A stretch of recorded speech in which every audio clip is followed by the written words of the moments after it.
Hello and welcome to the I Can Do podcast with Benjamin Lee. We're here to talk about tips and strategies to have an I Can Do mindset. Life is what you put into it. Get the most you can. Here's your host, Benjamin Lee.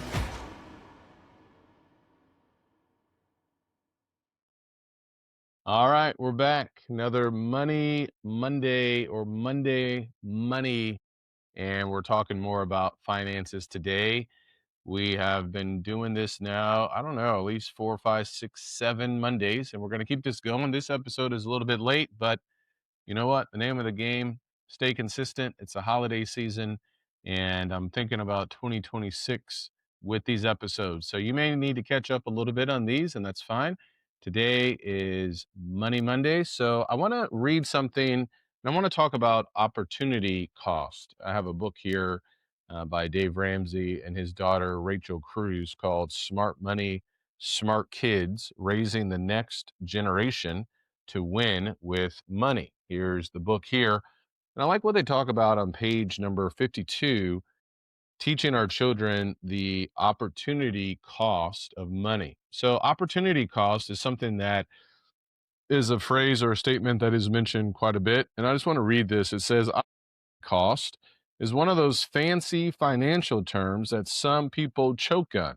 Let me make it easy for you, they say. If you spend all your money on X, then you can't also spend that money on Y. This one is pretty easy to explain to your kids.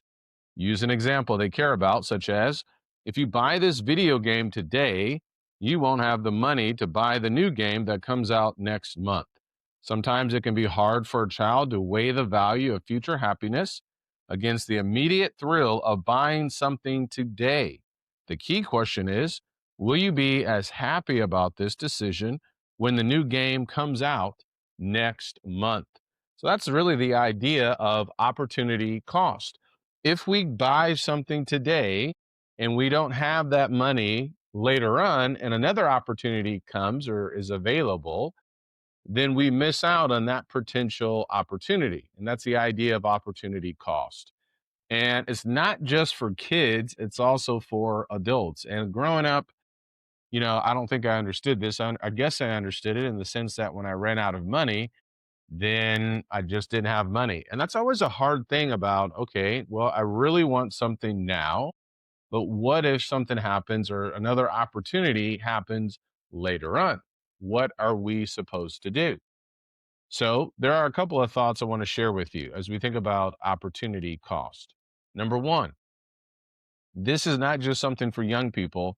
It is for old people, whether you're in your 20s, 30s, 40s, 50s, 60s, and 70s. It's very easy and very tempting to buy something that we may not even know we want right now, but maybe it's something that's impulse shopping. And then 3 months later, that money that we spent today, well, that money is no longer around. So this is not just for young people, it's for all of us. Number two, it may be wise for us to hit the pause button before we decide to make that purchase. That will help us to see, do I really want to spend, if I have $100 or $1,000 or $10,000, do I want to spend that today? What opportunities may be available tomorrow?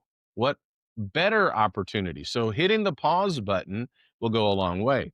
I can't remember, I was listening or reading some money blog or listening to a money podcast, and there was this individual, he had accountability partners.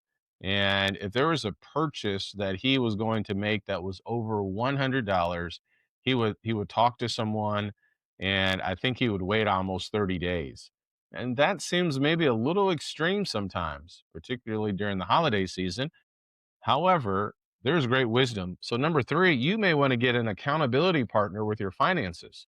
Now, if you're married and you have your husband or you have your wife, children can have their parents or friends, siblings can even have one another to be an accountability partner where you set some kind of threshold.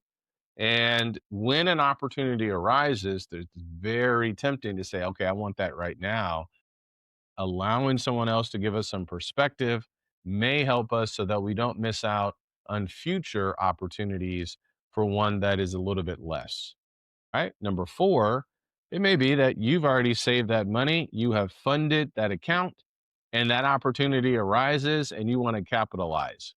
Go for it and have a lot of fun and enjoy the money that you have set aside, because I like what they say on YNAB, YNAB, you need a budget. The Jesse Meekum show, he talks a lot about this as well. Money is meant to be spent. So when that money has been set aside and you have funded that account, or I have done that, and that opportunity makes itself available, use it and enjoy it. That is the purpose of, or one of the purposes of why we work, and to enjoy the fruit of our labor. So everything doesn't always have to be, we have to hold on to it, but there is wisdom when opportunities come. We need to think a little bit more of the future. Is this opportunity really worth it? Do I need to take a step back and pause? Should I run this through someone else to make sure that I'm not just doing this impulsively or just emotionally or in the moment? And maybe it's just, yeah, it's something that I really want.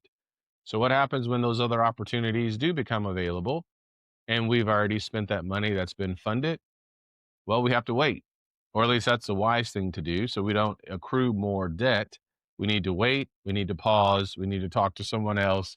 We need to take that step back, give ourselves some rooms to breathe, and be wise with the money that God has blessed us with. So, a quick talk in summary about opportunity cost. Dave Ramsey's book with his daughter, Smart Money, Smart Kids, talks about this on page number 52. And it's very easy. If we spend all of our money on something today, then you can't also spend that money on something else at another time. Let's be wise with that opportunity cost and those opportunities that become available to us. Take care. And don't forget, Jesus loves you very much. And if you have a recommendation that you want me to talk about with respect to Money Mondays, please let me know. All right.